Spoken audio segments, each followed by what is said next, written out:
Hello, good morning all. Good morning, sir. Good morning, sir. Morning. Good morning, sir. Good morning, sir. Welcome all to the webinar on how to be a successful software engineer. Good morning, sir. Good morning. And writing code is less than 1/3 of story. Okay.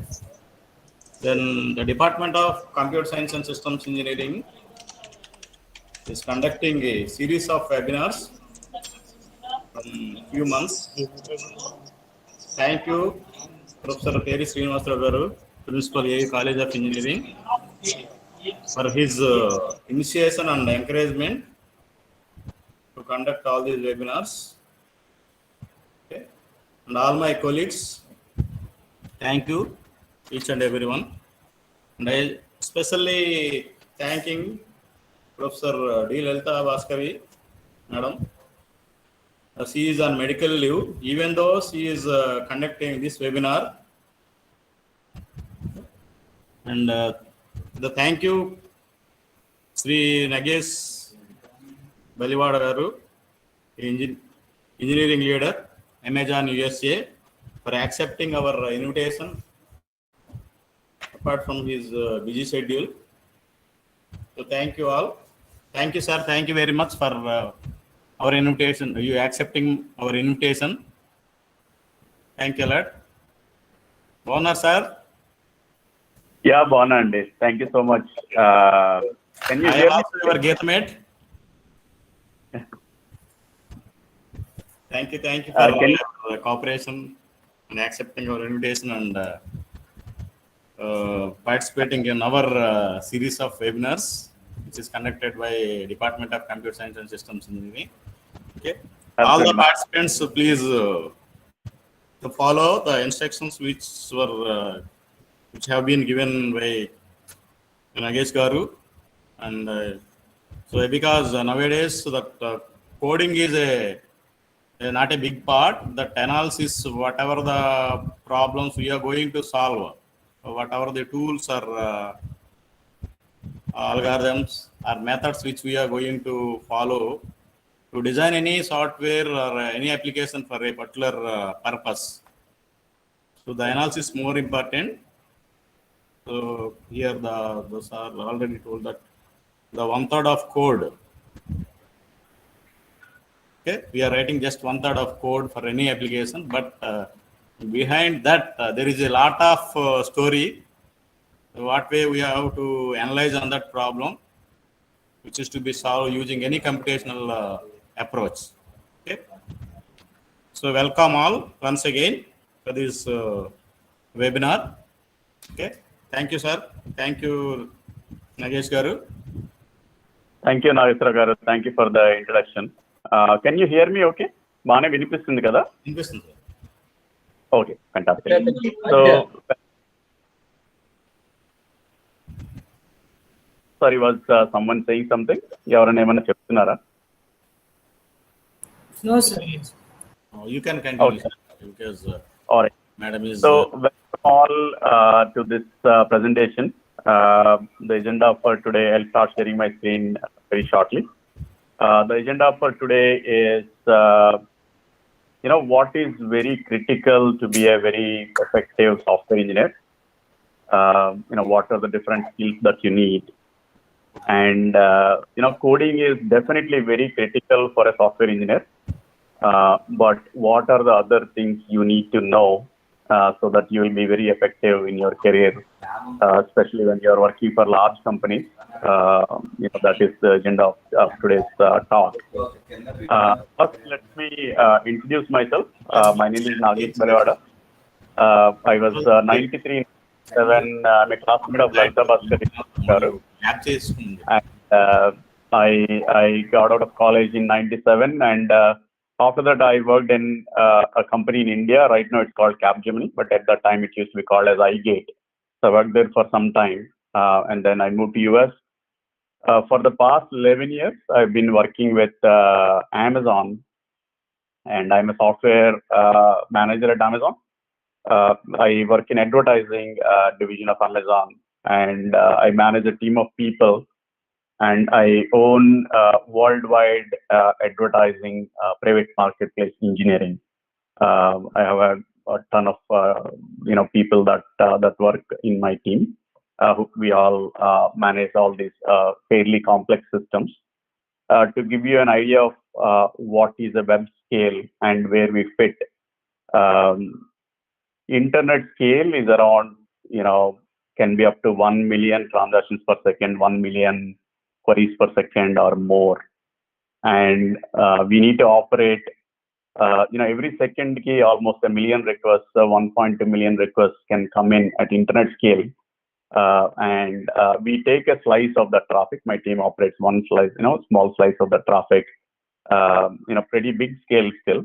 And we manage a series of complex systems that, figure out how advertising should be done on the internet. That's what my team does. It's not very common for me to talk to students, so I'm very glad that Lalita gave me an opportunity to talk to the students and share my experience on how to be a very effective software engineer. So what I want to do today is talk through various things, how coding is critical, how should you code, how do you grow in your career, how should you design, how should you think about design, what are the various things you need to consider for a design, and then we'll end with some of the critical leadership traits that you want to develop as you're growing in your career. So that's the last thing that we'll end with. So at any point, if you have any questions, please stop me and I can answer any questions you may have, and we'll go from there. So let me know if you can see my screen. I'm sharing my screen, and you should be able to see my screen.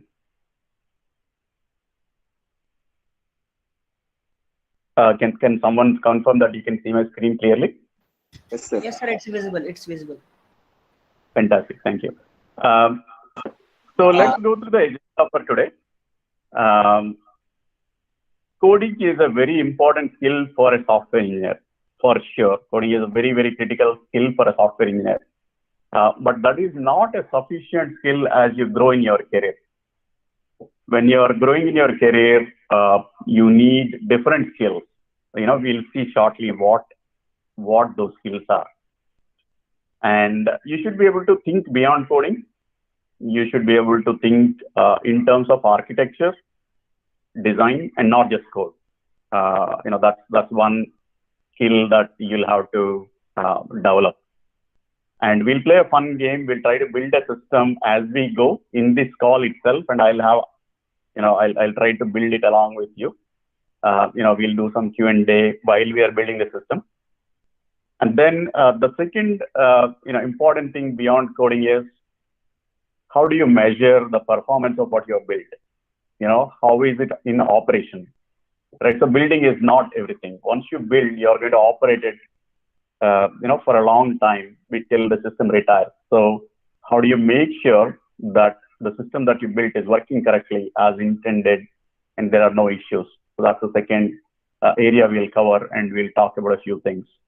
And then I'll invite you to give me your ideas on what are some of the things that you will measure. So we'll do another Q&A there. And then, so that is one area we'll cover, which is how do you think beyond coding, not just coding. Then we'll go and cover leadership habits that are required for you to be a very effective engineer and grow in your career. We'll talk about ownership, we'll talk about questions, we'll talk about how to develop a point of view, a lot of the things, and we'll end with how do you write great documents, which is a very critical skill for a great engineer. All right. Any questions on the agenda? If not, we'll move to, how an engineer's career would look like.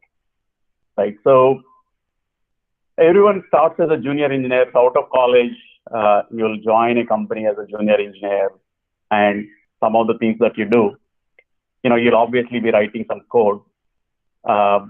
When you are in your college, you probably don't know how to work in production systems, and production systems are very different from when you are working in college doing projects, right? So when you're a junior engineer, you're developing knowledge of production systems, right? So that's one critical thing that you're building. The other thing that you're doing is, in a professional setting, how do you work, right? In a college setting, when you're doing your undergrad, grad, master's degree and bachelor's degree and you're working with your friends, and it's much easier to work with your friends. But in a professional setting, you're working with your colleagues. You have managers, you have people who are asking things to you, and you're working in a professional setting. There are daily stand-ups, all kinds of agile work environment. Anything that you're doing has a value to it, right? You're actually developing something for a company. Either the company is making money because of it, or you're developing a feature, that has some monetary value to it. So how do you work in that setting where things are expected of you? That's another thing that you'll start understanding in a junior engineer setting. Then you'll be starting to design. You may not be able to fully design large-scale systems, but you're starting to understand how do you design in production quality systems, or how do you design a production quality system. That's a typical junior engineer role that's, right above up top here. Then, you'll grow to a mid-level engineer. In a lot of these companies, it's called senior engineer, but some companies it's called a mid-level engineer. This is where, you develop some understanding of how to write code. You can write good code. Now you're understanding design approaches, trade-offs of design approaches. You're writing design documents, and obviously you're writing a lot of code too. Now that you know how to write code very well, you'll be probably writing a lot of code as a mid-level engineer, because initial hurdles of how do you check in my code, how do I write clean code, how do I check my code, how do I write unit tests? All these things are done by the time you are at a mid-level engineer. You know all these things. So now you're writing a lot of code as a mid-level engineer. And this mid-level engineer role is very critical to a team's velocity. So most of the work in any team is done by the mid-level engineers. And the next thing you're doing is you're also starting to mentor. You're looking at, other junior engineers who are joining the company. You'll start to mentor them. You'll start to work with them. You'll start to build their knowledge. That's the main role of a mid-level engineer. Then you move to a senior engineer role, where you're mentoring a lot of junior engineers, but your role has slightly shifted. You're going to be reviewing designs. You're going to start influencing beyond your team. So right now, as a mid-level engineer, you may be working in your own team's, problem space. But when you grow to a senior engineer, you're actually influencing beyond your team. You're working with multiple teams. There are some things that your team owns. There are some things that you have a dependency on some other team. Can be upstream dependency, downstream dependency. And then you're working on complex problems, right? Your problem space is no longer a very narrow-driven problem space. It's a much complex space. As you grow from a mid-level engineer to senior-level engineer, you will be not developing all the components. You'll be writing some code, but you'll be only doing critical components by yourself, right? So you will be using the mid-level engineers and junior engineers to develop bulk of the code, but you're writing, some very critical thing you'll be writing code for. But everything else is done by others. Usually you're the person who everybody reaches out to if there is a fire.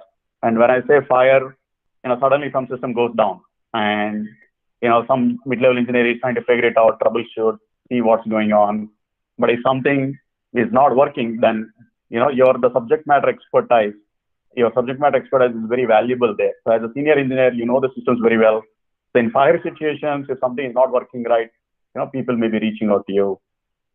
And the most important thing that you'll start doing here is you'll start understanding the business, right? So keep in mind all the software engineering. We are not doing, in a non-professional setting. Most of the time we are, writing business code. We are writing, some kind of a banking system or a financial system, or, some kind of a insurance system or underwriting system. Any of these systems, they're all dealing with business. In Amazon's case, we heavily deal with retail systems. So that is, customers trying to buy stuff on Amazon, and we are trying to, write code that will work correctly for the customers. or we are writing a lot of AWS components, or we are writing advertising components. All these systems are business systems. As a senior engineer, you'll start understanding the business and more deeply. Then a lot of companies, call it a principal engineer role. Some companies call it as a staff engineer or senior staff engineer. This is one of the senior most roles of engineer that is available in a lot of companies, right? So now you're more of an advisor. You're becoming an advisor to leadership, business leadership. You're influencing the business direction because you understand the business very well. So you will tell this is a good feature to build, this is not a good feature to build, this is what is going to work technically or not going to work technically. You're giving feasibility. You'll be starting to review complex designs. You'll not review every single design because you're a principal engineer. 20 different teams are going to approach you. Tons of people are asking you questions. So you'll have to be very careful in what you're working on, what you're not working on. So you'll be working on complex stuff, crucial stuff. You will rarely do coding at this stage. At a principal engineer, you're writing super critical components. If it is a component that has some regulatory impact, or if it is a very component that needs to be very secure, things like that is what you're going to work on as a principal engineer. This is a typical tech growth path. This is a growth path in companies like Amazon, Netflix, Twitter, Google, Microsoft. A lot of these companies have similar growth path in any of the technology companies. Flipkart has a similar growth path. In India, multiple companies, OYO, Flipkart, all of them have similar growth path. It differs slightly, while we are at it, I'll cover slightly on how some of the IT companies, such as Infosys or Wipro or any of the other companies, TCS, Wipro, slightly different. These are, after senior engineer, typically a lot of people go to management kind of roles, and there are very few staff engineering or principal engineering kind of roles in companies like Infosys, which do a lot of consulting. So it's slightly different, but still, at least still the senior engineer, the growth path is very similar. These are the kind of things that you'll be doing. Right. So I'll pause here. Are there any questions on, what the slide is saying or what we are explaining by saying, there is a growth path, and as you grow, you're, writing less and less code. You're doing more and more design and more, business impactful things. So that's the essence of this. Any questions? No, sir. All right. So I'll take that as no questions. So we'll keep moving to the next slide. So having said that, coding is only 1/3 of the story. I want to cover coding first because, end of the day, we're all software engineers. The most critical skill that we have is coding, right? One thing you need to understand is, as a software engineer, you should write clean code. Why are we writing clean code? What is the importance of clean code, right? Clean code allows you to continuously deliver changes and new features with speed, right? So you're constantly, keep in mind, engineers are not building new systems every single day, right? So a lot of times you're working with a system that's already built by somebody else. You took over a bunch of code. You're adding a lot of features to that code, and then you move on to a different role and somebody else is picking it up. So most of the time, you're not building something from the scratch, unless you're in a startup environment, which is very rare that you're building something from scratch. Mostly there is an existing fairly complex system that's in place. You're adding features to it, or there is an existing complex system that you're retiring and building a new system in its place. So you're kind of doing a shift to a different system altogether. And hence, having clean code is very important because most of the time people are reading code and we tend to write less code. We actually read a lot of code. Why are we reading a lot of code? For instance, you're operating a complex system and something goes wrong, right? And you're trying to troubleshoot. You're reading a lot of code during that. You're trying to make a change to an existing system. You're trying to add a feature. You'll have to read the code to understand what is already there. What are the different APIs available, or how is this code structured, or how is this built in the past, so that you can actually add more stuff to it. right? So clean code is very critical because you're reading a lot of code, very often, and we are writing lesser code, and it allows us to continuously make changes. It's like, for a reason we are calling it as a programming language. It's a language. So, you need to speak clearly in your programming language too, which needs to be very clean. Having said that, let's discuss what is clean code, right? There are multiple ways of looking at clean code. I'll cover, 3 things in this talk. Can you add features by only adding code to that existing code, or are you going to remove a whole bunch of existing core functionality and adding new code? So that's one lens that you need to look at clean code. So clean code, should allow you to add functionality by just adding code, and not like gutting down or deleting a whole bunch of existing code and add a whole bunch of new code. If you are doing that, then that's a flag. You're not working with clean code, or the code was not written well. It's not clean. So think of incrementality. You should be able to add incremental features, and by just adding new code rather than just deleting code and adding new functionality. So that's one way to look at it. The second way to look at clean code is, let's take a function or a class. Is it doing too many things? A unit of code, whether it is a function, whether it's a class, or a single API that you're dealing with, can you describe it in a single sentence? Or you're telling in a paragraph that these are the 20 different things this code is doing, right? So if you're having to describe something very complex manner, then the code is not clean, because you're trying to do too many things in the same code. You do not want to write like 1,500 lines of a function that is doing multiple things in the same place. You want to abstract out things. You want to separate them into clean functions, and every one of these functions or every one of these, components of code that you're writing needs to be very simple and stand on its own.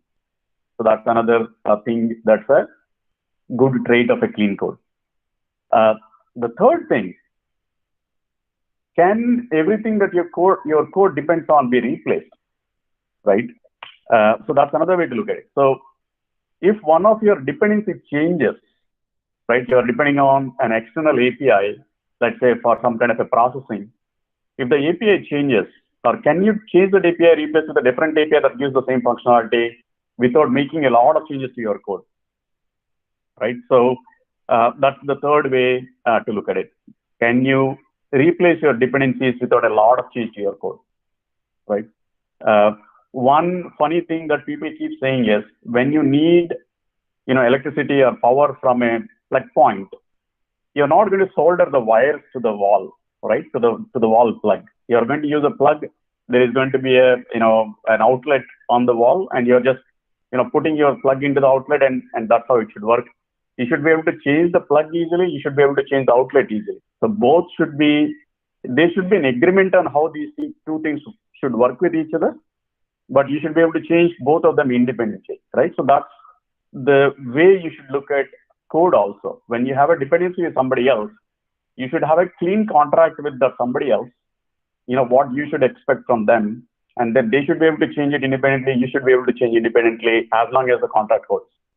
So that is, the third lens you should look at clean code, right? Some of the things to consider: please write readable code, organized code, ensure the logic is easy to follow. Don't make very complex logic with a lot of variables, global variables here and there. That's going to be very hard to follow. Have very good variable naming, separate responsibilities clearly. So all these things are, it's very easy to say, but sometimes you'll get caught up in the time and the moment. You may not write it correctly, but keep in mind that this is very important so that you can build complex systems without people going crazy when they're looking at what the system is doing, right? So it's very critical that we are doing good code, and we are doing good coding, and we are actually having clean code, right? So that's one thing I want to mention before I move on to kind of a fun exercise where we are trying to build things. So to recap, what we are saying is, going to the first slide. Coding is not sufficient. You need additional skills. You need to start to think beyond coding in terms of architectures, designs, etc. And you need to develop some leadership traits. So now that we have covered just the coding aspect, let's see beyond code what is required. Right. So let's discuss a simple blackjack game. Okay. Here is I would like to get a couple of participants to students or whoever is interested. I would like you to talk about how will you build a blackjack game. I'll explain what it's a very straightforward game. A lot of us may have played that game also. It's a card game. It's basically, a dealer is giving a player some cards, and the player is asking the dealer to either continue to give one more card or take one more card or stop the card. And the idea is that if there are two players, whoever either gets 21 or gets closest to 21 wins. If I get 17, somebody else gets 18, the winner is 18. If somebody gets 21, then the 21 person is the winner. It's a very straightforward game.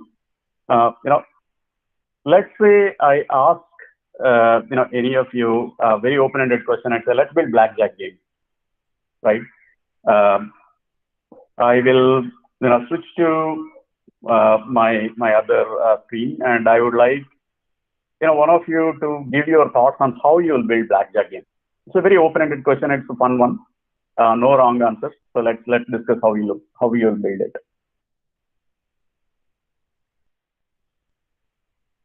Anyone? Any of the students?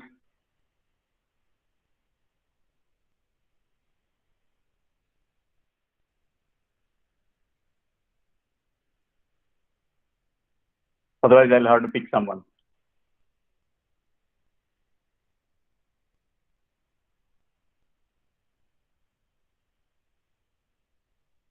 Any takers?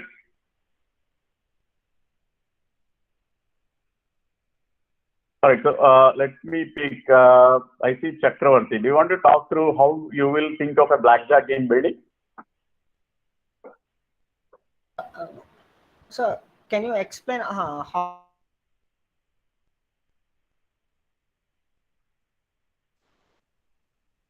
Chakravarti, sorry, cannot hear you. Ganga Bhavya, do you want to talk through how you'll build a blackjack game?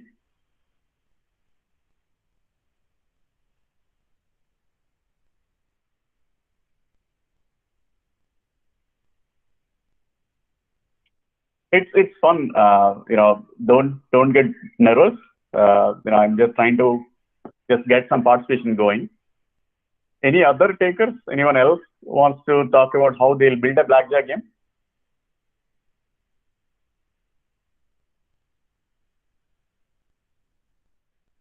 Very shy crowd here.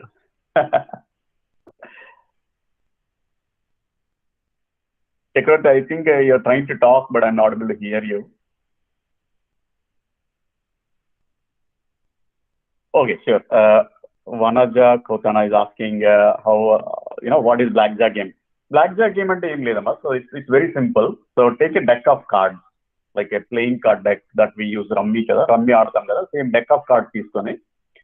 Let's say two of us are playing this game, and the idea is, I am the dealer, you are the player, and I'm giving you cards, and you can ask me for give me one more card, or you can ask me do not give me any more cards, right?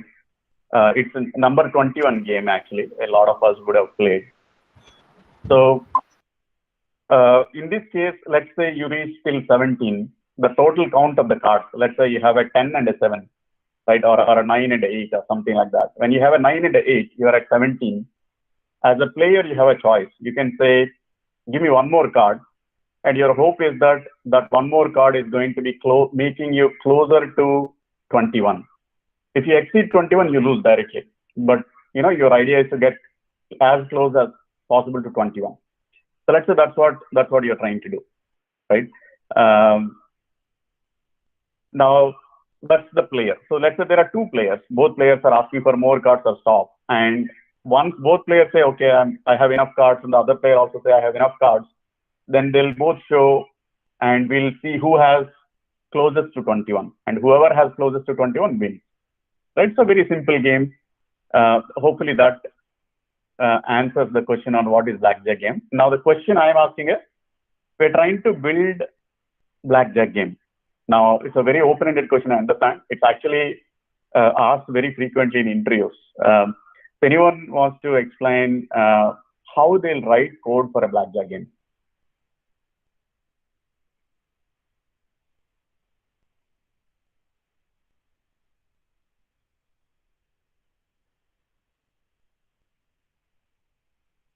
Manaja, do you want to take it?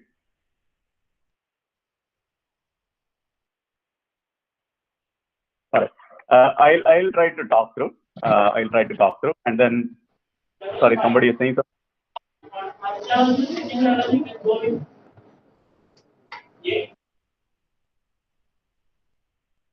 All right.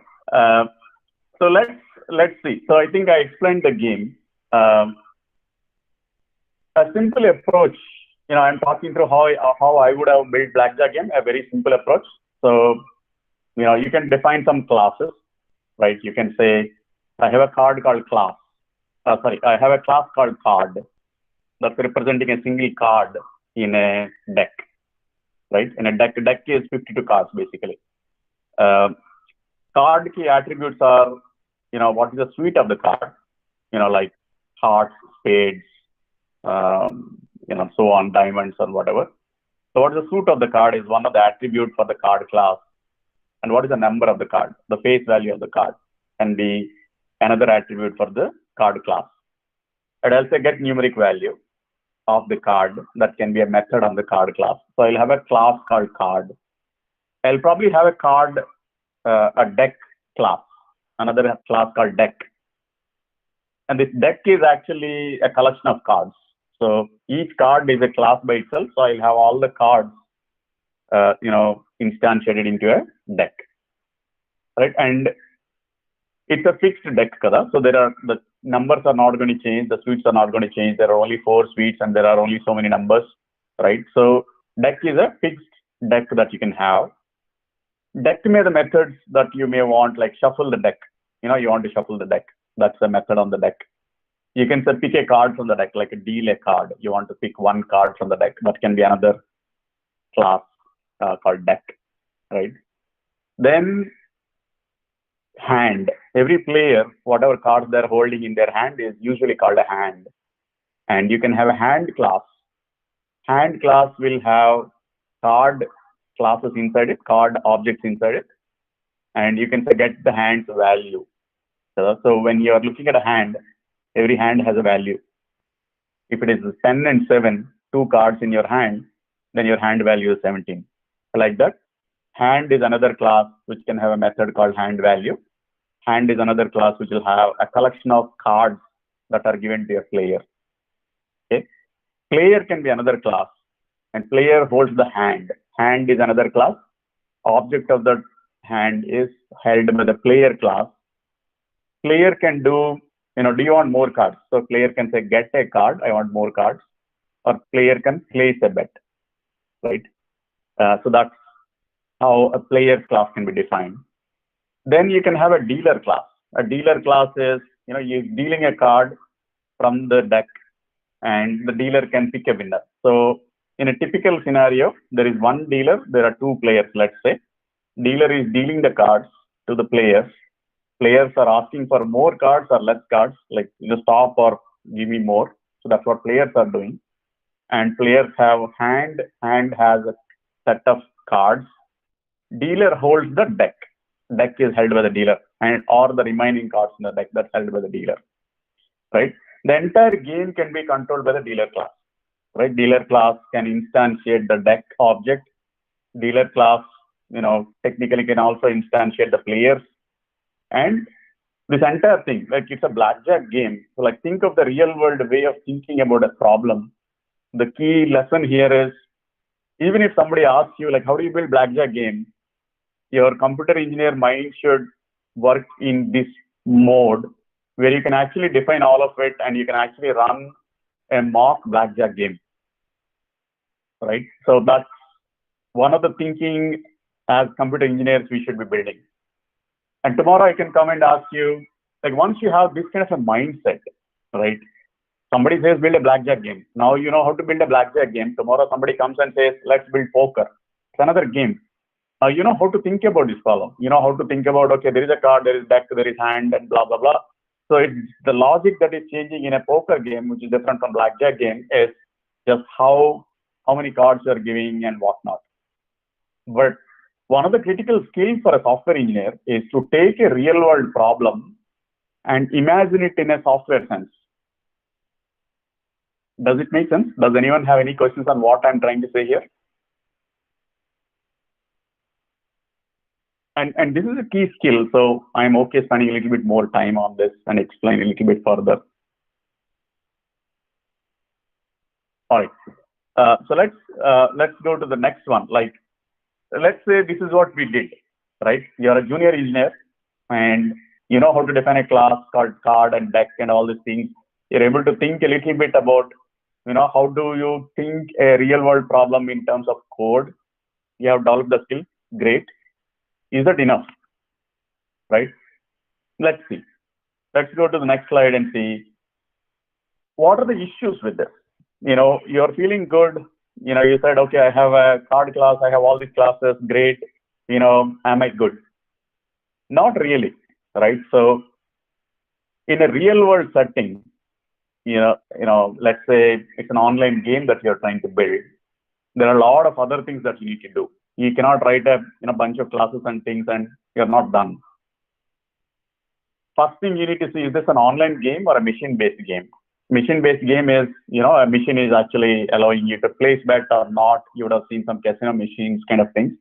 So is this an online game or a machine game? A lot of you would have seen, you know, card games online also.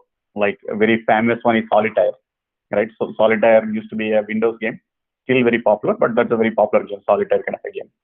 First thing you need to know is it is an online game or a machine game. If it is an online game, you need to think about local regulations. Let's say you're actually allowing betting in your game, right? Betting is allowed in some places, betting is not allowed in some places. Some countries betting is allowed, some countries don't allow betting. So there is a lot of local regulations you have to think. Now, you know, as you grow in your career, as you're becoming more and more senior engineer, right? You have to think about how your code is working in real world, right? What are the local regulations and what's happening? Player, you know, if it is a player, there is a registration, there is account security, right? When a player comes to your website, they should be able to register. How will you verify age eligibility? A lot of places may have age eligibility for, you know, for playing, you know, casino games and things like that, betting and casino games. How will you verify that, right? Will you allow players in an anonymous mode, right? Do they need to register or can unregistered players play? How will that work?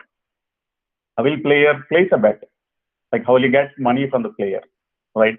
What currency? Can you accept a credit card to place bets? Probably not. Banking laws. So a lot of places have banking laws, tax laws, reporting requirements. You know, tax deduction at source. India law is a very famous one. You have to deduct, you know, tax deduction at source. Most important problem is one thing we are assuming that you can deal a card at random, right? In a deck, you're shuffling a deck. Shuffling should not have any bias. So the algorithm that's doing the shuffle should not have any bias. And you should be able to randomly deal a card. And you should be able to convince the player that that's fully random and there is no bias in it. If you're, you know, giving card in a biased manner, then the trust is lost and the players are not going to play, right? So the skill set number one that is required for software engineers is visualize your software in the real world, right? So you should be able to, you know, in the very first slide, we just built a basic game. In this case, we're able to take a real world problem and visualize how that will convert to the software, right? Take a blackjack game. How are we making it into software? Then in the second and third slide, we're trying to say, okay, now that we built a basic software for blackjack, how will you actually make a product out of it? How will you actually make money? How will you actually make players use the blackjack game and, play and you are making money, or the company is making money, whatever else, right? So that is like visualizing your software in real world is a very critical skill that as you are becoming software engineer, you should start developing, right? So any questions on this?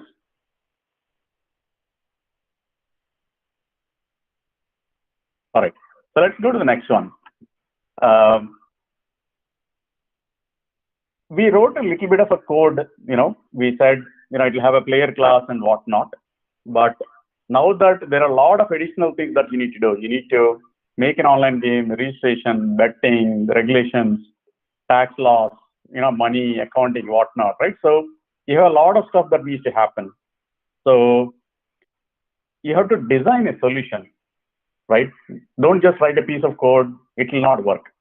You should be looking at it in a design mode. You should be writing solutions and not, write a piece of code.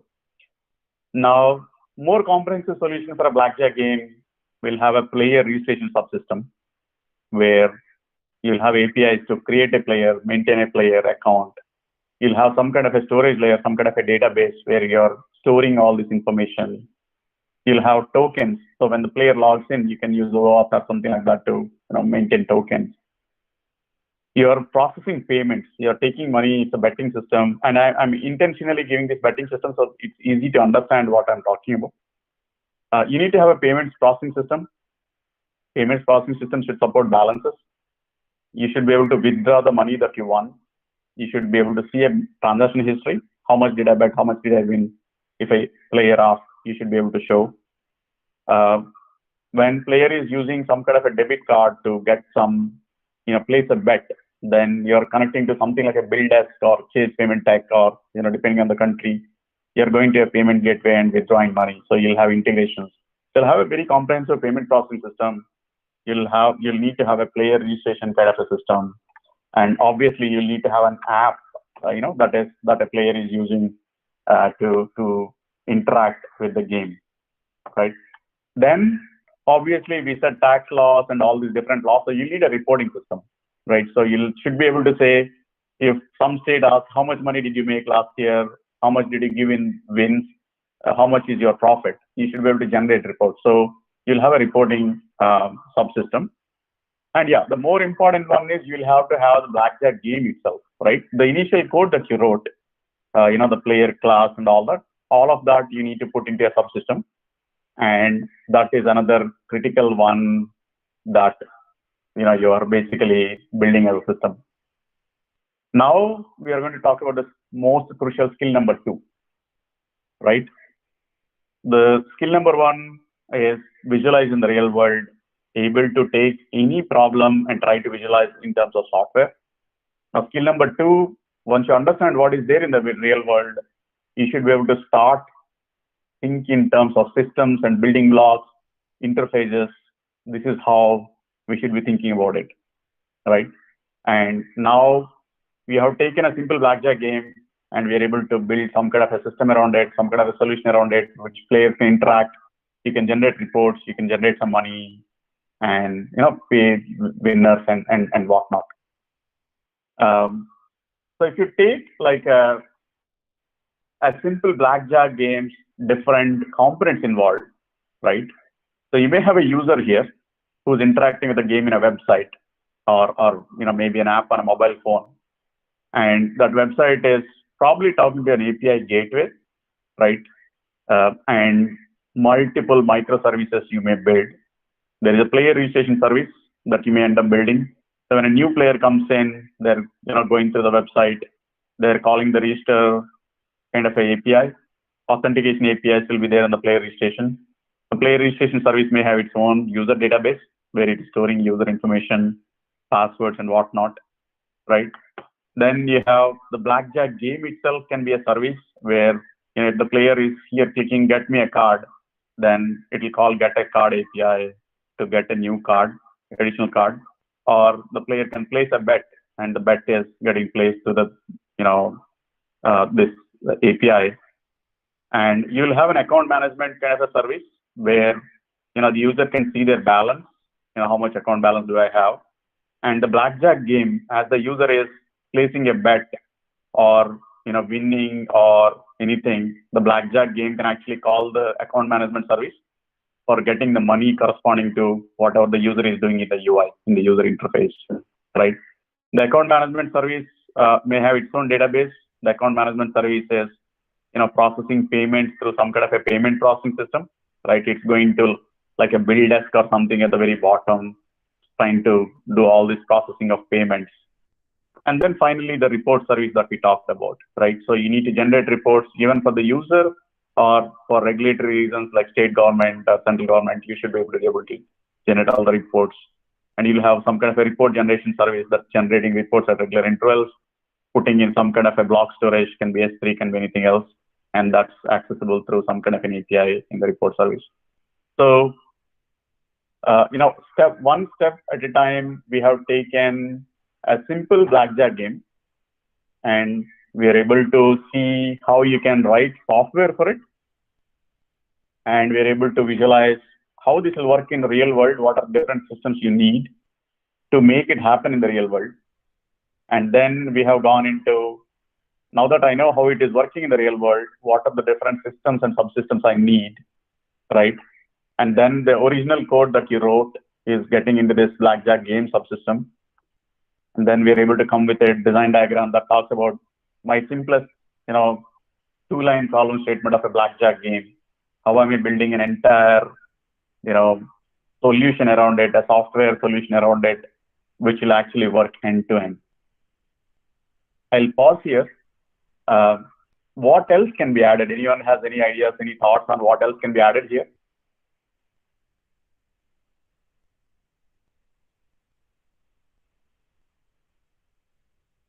Anyone?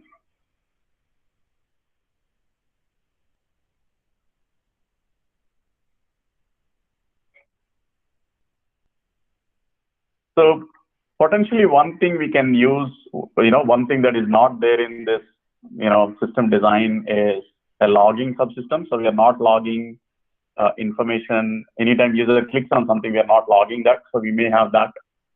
We may have to have an event processing subsystem. So there can be multiple things. Like this is not a full-fledged system design.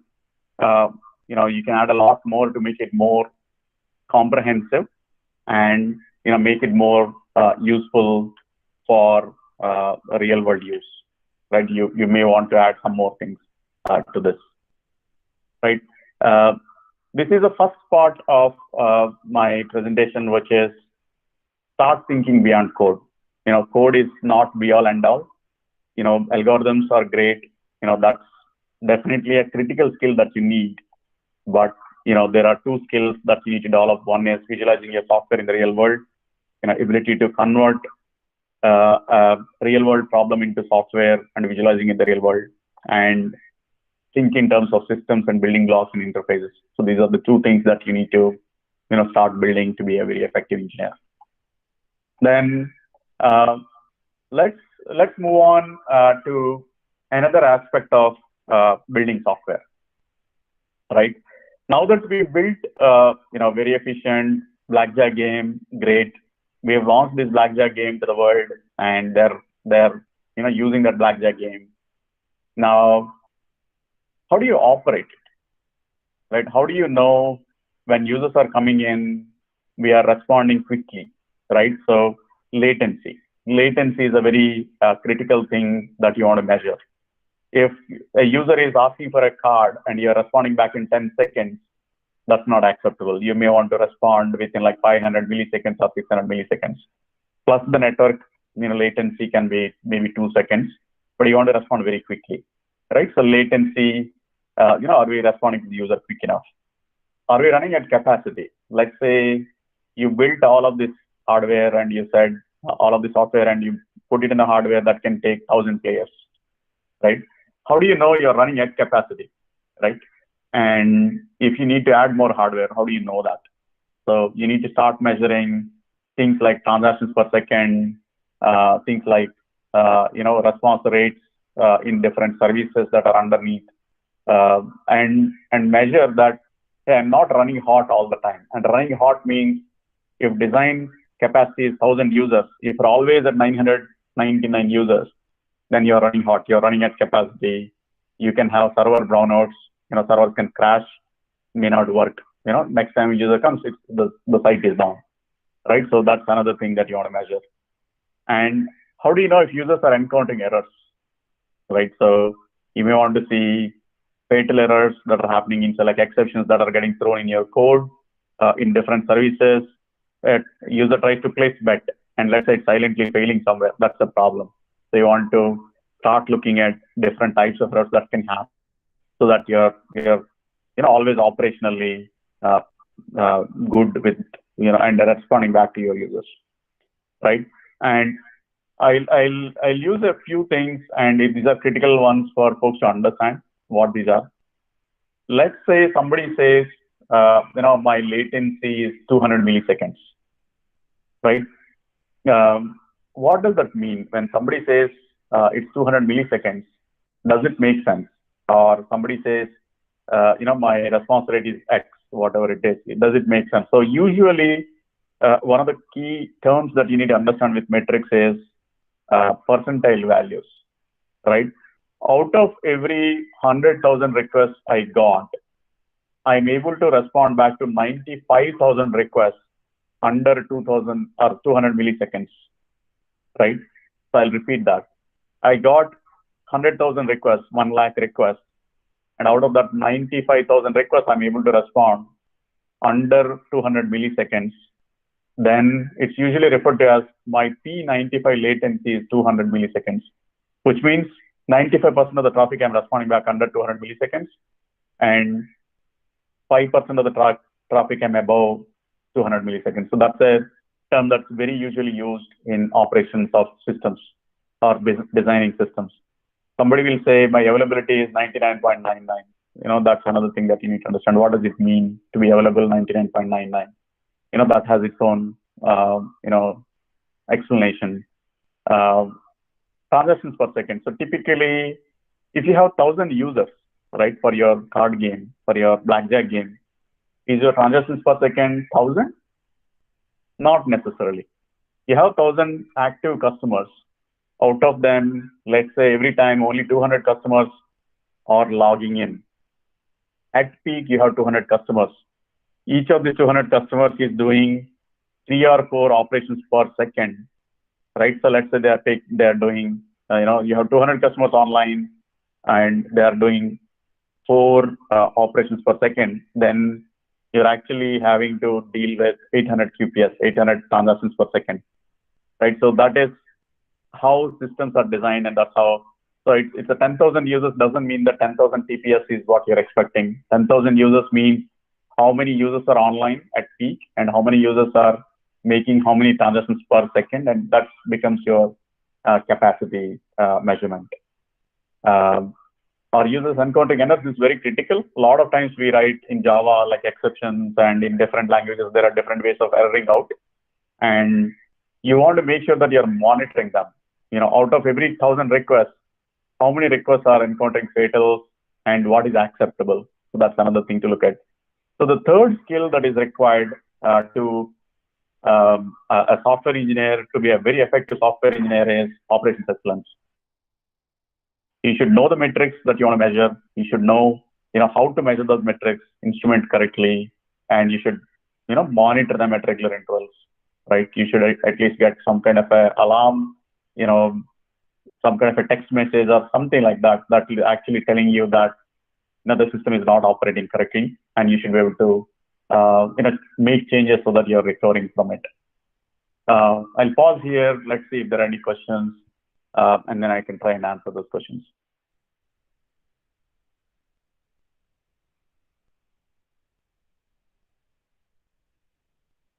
Any questions? Yes. Go on. Morning, sir. Okay. I want to know from the measuring the effectiveness of the software or the latency that you are talking about. Right. Who does the monitoring? Is it still the same developer or programmer, the person who writes the code, or there's a different segment, people in the team who are dealing with the monitoring of the system? And with the monitoring, what instruments do you use for monitoring?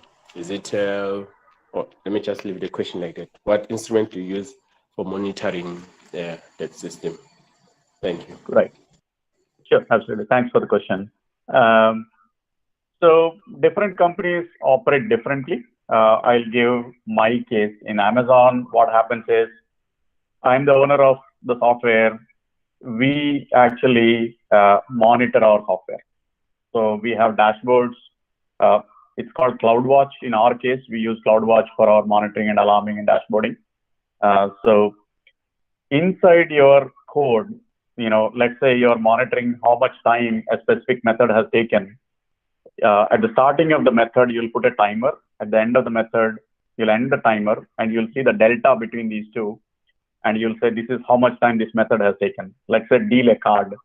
At the starting of it, you'll emit one metric. At the end of it, you'll emit another metric. And the difference of these two timer metrics is going to be how much time that method has taken. And you'll send it to something like CloudWatch, and you can build monitoring on it. In a typical Amazon kind of a scenario, whatever software that my team builds, we do the monitoring ourselves. And if there is an issue, we fix the issues. But in other companies, let's say Toyota, which another friend of mine has given a recent talk, there are site reliability teams or operations teams. The developers are going to put these monitors in their software, and the monitoring is actually done by a different team, like a site reliability team. And they'll try to fix the issue when they see it. And if they're not able to fix it, that's when they send it to the developers, saying that, hey, we are not able to fix the issue, tell us what's going on, right? But usually the tier 1 support or first level support or site reliability engineering, all of them are interchangeable terms. Those are the type of engineering teams that monitor in a lot of cases. Does that answer your question? Yes, of course. Thank you. Absolutely. Any other questions?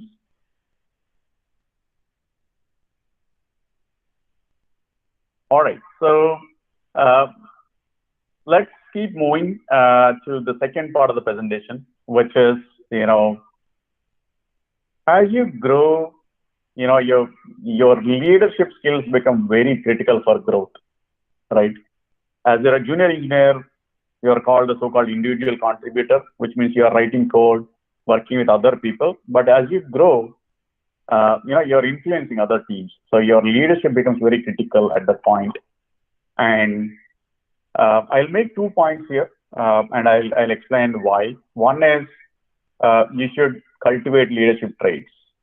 Engineering and design skills and monitoring skills, ability to write code, ability to write good designs are not going to allow you to grow fast in your career or grow to, you'll stop at a certain level if you don't have right leadership skills. Like if you have to continue to grow, you'll have to have pretty solid leadership skills. And the first statement that I'm making here is engineering knowledge is table stakes. What I mean by that is there are thousands of engineers that know design as well as anybody else, right? There are hundreds of thousands of engineers that have design skills, coding skills. They can monitor, they know AWS much better than anybody else, all of it. The people who are growing, main difference is their leadership, right? The people who can grow are mainly, they have the right leadership skills, right? And keep in mind, software engineering is human endeavor. It's people working with other people, sharing ideas, collaborating and brainstorming and, writing a design, getting the design approved by other people. When you write code, you're getting a code review by somebody else. When you write code, somebody else is testing. So software engineering is all about people working with other people, right? So, which basically means if somebody is able to lead these people, they will grow. If somebody is one of those people who's working with other people very well, they will be there, but they in the next level, right? So whenever there is a human endeavor, whenever there is, people working with people, the people who stand out are the leaders. And that is very critical for you to grow in your career. in a software engineering role. What are some of the traits of leaders? Right? You should show ownership. One of the key flags that I see a lot in interviews, I probably have interviewed hundreds of people in Amazon in my last 11 years. A flag for me is when somebody says, hey, why did you do this? And they say, my manager told me. That's a flag. That means that you're not doing enough to understand what you're doing. Why are you doing it? What is the rationale behind it? Whatever software you're writing, it may be a very small piece of software, but you should not be doing it just because your manager said so, right? So show ownership, understand what you're doing. The other flag that I see that a lot of people see is, when something fails, you say, oh, this is not my fault, somebody else did it. That's another problem, right? When a piece of software is assigned to you, you own it. You should be delivering it. You should be having enough responsibility to own the software and get it done end to end, right? So that's one key trait. Show ownership and make sure that you understand whatever you're doing fully. Second thing that very commonly seen, which becomes a problem for people to grow, is people don't ask questions, right? Whenever somebody is making a point, whenever somebody is presenting a design, whenever somebody is presenting a point of view, and if you don't know, ask why, ask what is happening, try to dig into the details, get the details, right? Asking question is very important. Asking useful question is also a very important skill, right? So you should not be asking questions just for the sake of it, right? Then you'll lose trust from other people. But you should be asking questions which are relevant. And that only comes when you're paying attention to what is going on. So let's say somebody is presenting a design. When you're really paying attention to the design, what is happening, you're showing interest, then you'll obviously have some questions. And you should not be afraid to ask those questions. You should be asking why, right? Or what is going on, or understand the root cause behind whatever is being done. The other thing is very critical for leaders is people should be able to trust. When you're a leader, a lot of people are following you, right? And they'll only follow for two reasons. One, you're a dictator, or second, they trust you. And dictatorship is not going to work in engineering, which basically means they need to trust you, right? So the very critical skill for leaders is how can you get the trust of other people? Make sure that you're trustworthy. When you say you promise something, when you make a commitment, follow through the commitment. When you fail on your commitment, because not always you can keep your commitments. You will fail on commitments. You can very often fail on your commitments. When you're failing on the commitments, make sure that you're telling the people to whom you're making a commitment, right? Just don't fail silently. And you tell them, hey, I'm not able to do this, and because of these reasons, and I need this much more time to do whatever I've committed to you, right? So gaining trust is very critical. What are some of the other leadership skills, right? Do not be afraid to present your point of view. If you have a point of view, it can be a disagreement, or you may not, choose option one. Let's say somebody is doing a design and they have two design options in the design, and they picked one of the design options. And let's say you have a different point of view. You should be able to present your point of view. You should not be afraid. You should not be afraid to present that point of view. Speak out. Speak out clearly. Seek out expertise when needed. That's another thing. So one of the common pitfalls of a lot of engineers is they'll try to do everything by themselves, right? Don't. Right? You should be able to seek out expertise when needed, and don't try to be master of everything, because that's not going to happen, right? In my team, most of my engineers know a lot more in terms of development and code than me. And I'm able to lead them. And that's how it should be. I should not be expert of all of my code components. I know some of them, but I may not know all of them. And a lot of my engineers know a lot more than me, which is fine. So you should be seeking out expertise when needed. Other thing, disagreements. When you're disagreeing with somebody, don't make it about their personality. Disagree with data. When you're saying this is not the right approach, you should be able to say why that is not the right approach. You should be able to have some data for it. Let's say you're fighting about MongoDB versus DynamoDB, right? You're trying to figure out which database is right. Or in simple terms, somebody is saying Oracle, somebody is saying SQL Server to use for an RDBMS, and you say Oracle and not SQL Server. You should have some data that says why Oracle is good, whether it is performance data, whether it is because Oracle is cheaper or expensive, whatever the data may be. When you're disagreeing, disagree with data and collaborate. Collaboration is very critical, right? People should be able to ask you for help, and you should be able to ask other people for help. Because again, software engineering is people working with other people. If you don't help each other out or collaborate with each other, things are not going to work. So collaboration is very critical. The last one is never stop learning, right? You should always be learning as a software engineer. It's not just for software engineering, it's any other professions also. You should be always learning. You should be able to have the enthusiasm to learn. And learning is very critical for growth. For software engineers more so, because software engineering is moving at the speed of light. Today it's some tech, tomorrow it's some brand new tech.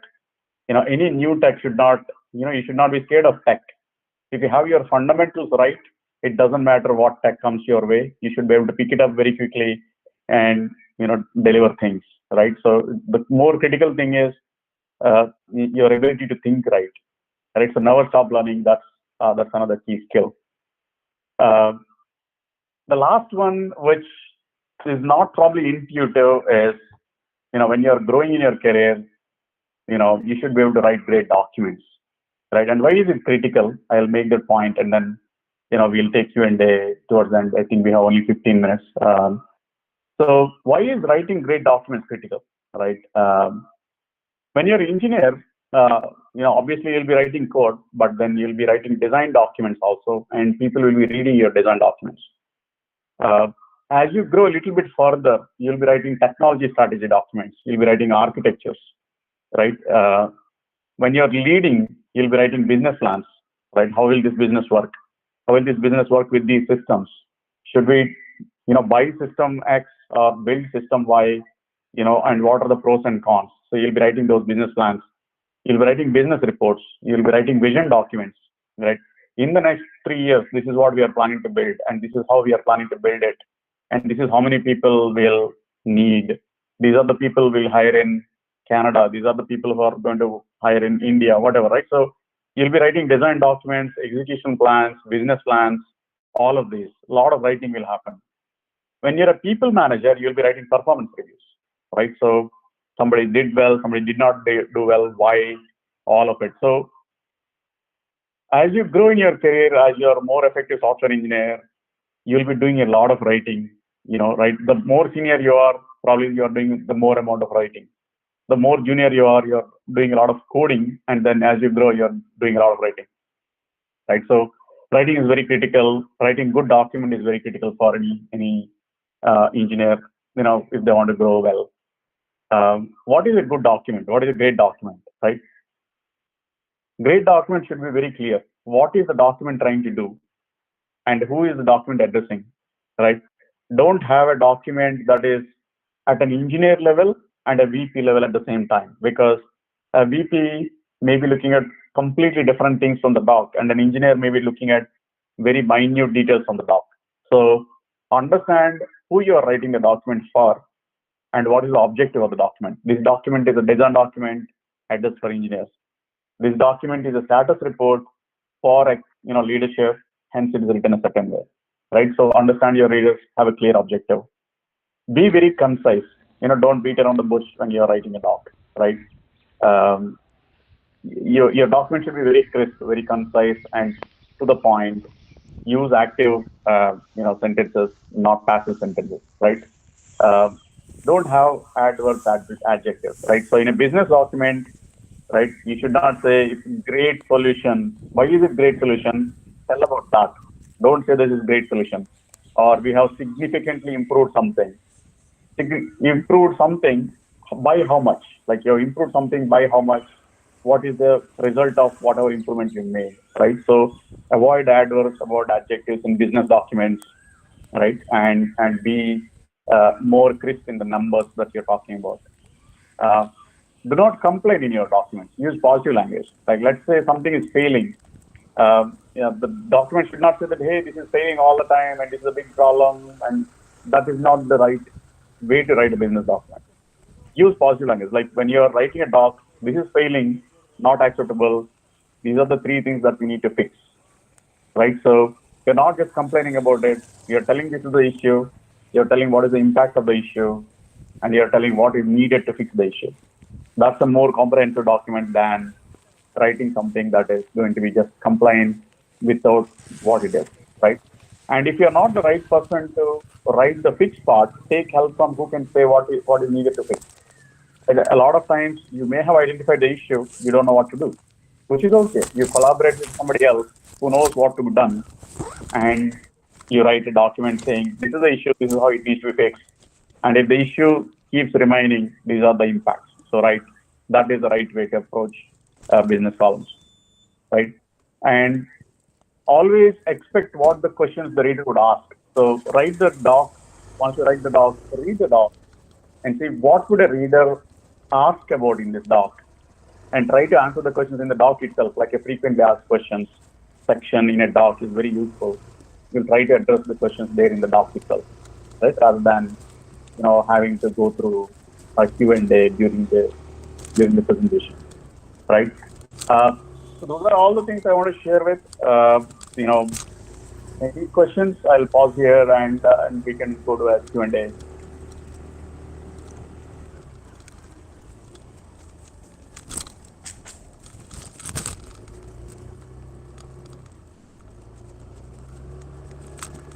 Anyone? I see there are some questions on the chat window. Sorry, I didn't notice them. If you have fixed the code and if you want to improve the latency, how can we achieve it? That's a good question. Let's say you're seeing that something is supposed to be responding in 2 seconds and it's responding in 10 seconds. You're usually looking at optimizations, right? The first typical thing that you do is when you fix code, you need to isolate what is causing the latency, right? Let's say there is a 30-line code that is causing the latency, which is a function. Number one thing, you need to identify which function is, causing the latency. And that is done by instrumentation. Like every function, you put timers at the beginning of the function, at the end of the function, and see the delta and see how much time each of the functions are taking. That way you can isolate to that function that's taking time. And then once you identify the function, isolate what is causing the latency in that function itself, right? Is it a service call elsewhere that you're doing that is taking time, right? And there are profiling tools that are available for you to, measure these things. But that's typically, like, you should be able to narrow down, what is causing the latency, and you should be able to identify why the latency is being caused. Are you doing a discrete, typical latency issue, right? When you're doing discrete, in your code. So things like that. Can you do caching of some of the data that you're getting from a database that will fix latency? So there are multiple ways of doing it, but hopefully that will give you some idea on what to do.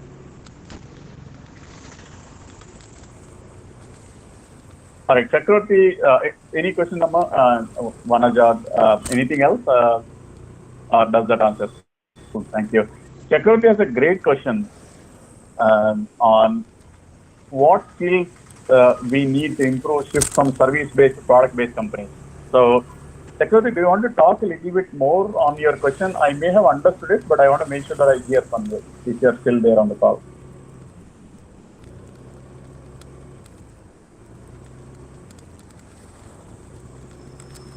Do you want to explain a little bit more on what you're saying there on your question itself?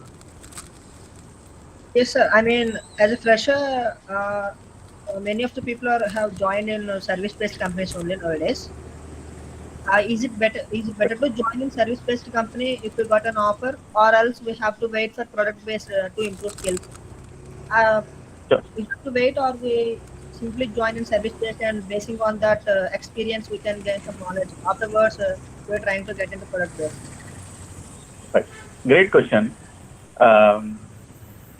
So I'll give my own experience first, and then I'll tell what is needed in a product-based company versus a service-based company. And I'll take a couple of examples.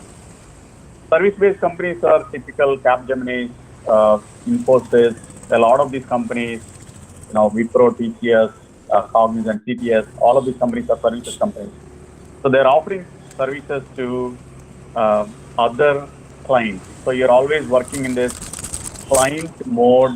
The projects are typically done for a client. A client can be like a healthcare company that is out of US or Australia, or you're working for a Qantas or something like that, right? So you're working in a consultant mode in multiple places.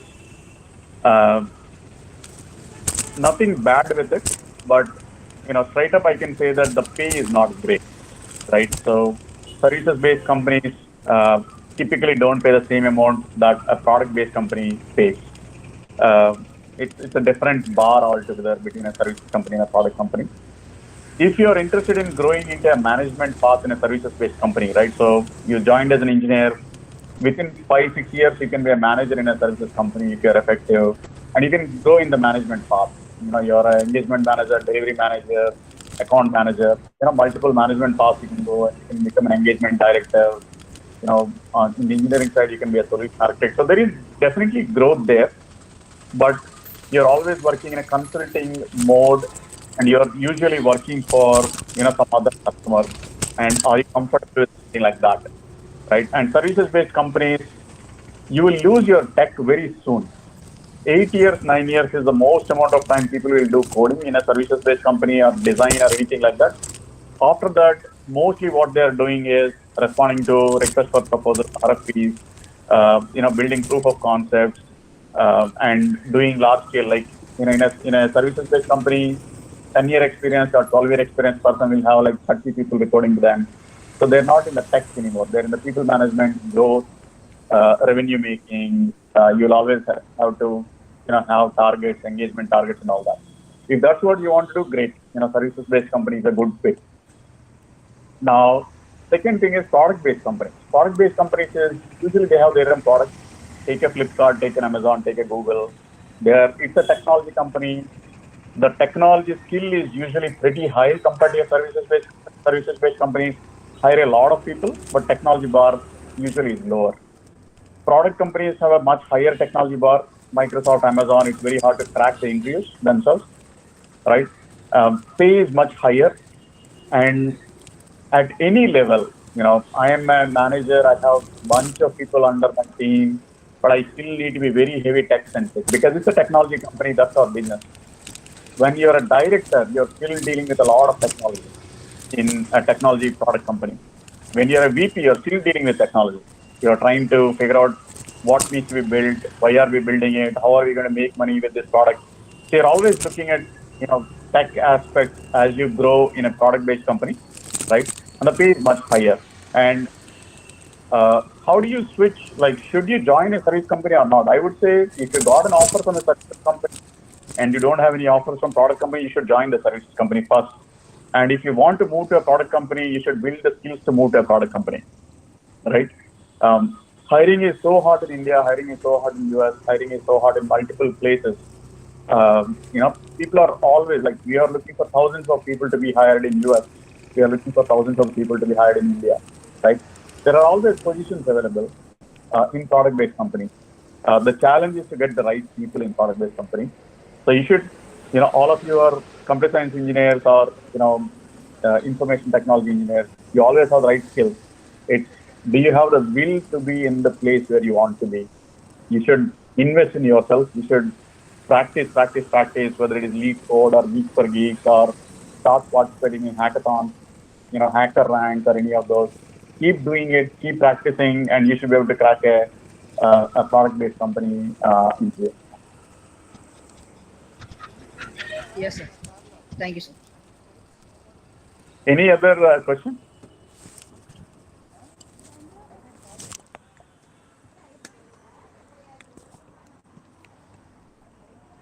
I see someone trying to talk, but I'm not able to hear.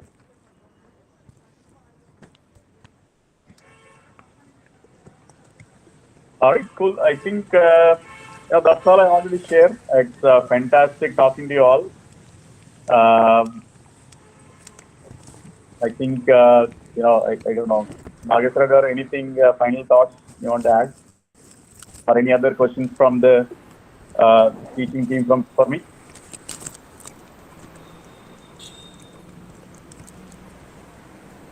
Yeah, thank you, sir. On behalf of Lalita Baskri ma'am, I Sri Sudha Research Scholar. So, I'm very, very thankful to you, sir. So, as you take the privilege to have a have as a speaker, so we are very thankful to you, sir, for your valuable inputs. So during this particular webinar, we can able to learn something. Either the students or the scholars will learn something from you, sir. So it's a great pleasure, sir, because in spite of variations in the particular time zone, also you took a particular consideration uh, to have a particular webinar. So thank you very much, sir. So on behalf of department and on behalf of convener, the Professor D. Lalita Bhaskri ma'am, I once again sincerely thank you for your expert talk and for your valuable contribution, sir. Thank you so much. Absolutely, Amma. Thank you so much, everyone, for giving this opportunity. It's fantastic, talking to you all, and I wish you all the best. And I think there is one more question. I'll say that's the last question. Okay, just saying thank you. So, thanks a lot. Thanks a lot for giving me this opportunity and talking to you all. And yeah, it's you should aim high. Don't limit yourself. You're all working in studying in a great university, and you can reach wherever you want to go. Right? It's just the limitation is your own imagination. So aim high. Don't settle for what you got. Try to get whatever place you want to get. Well, all the best to every one of you, and thanks a lot. Lalita, I miss her, but thanks a lot, Lalita, for giving me this opportunity. Thank you, sir. Thank you. Okay. All right. Thank you. Bye bye.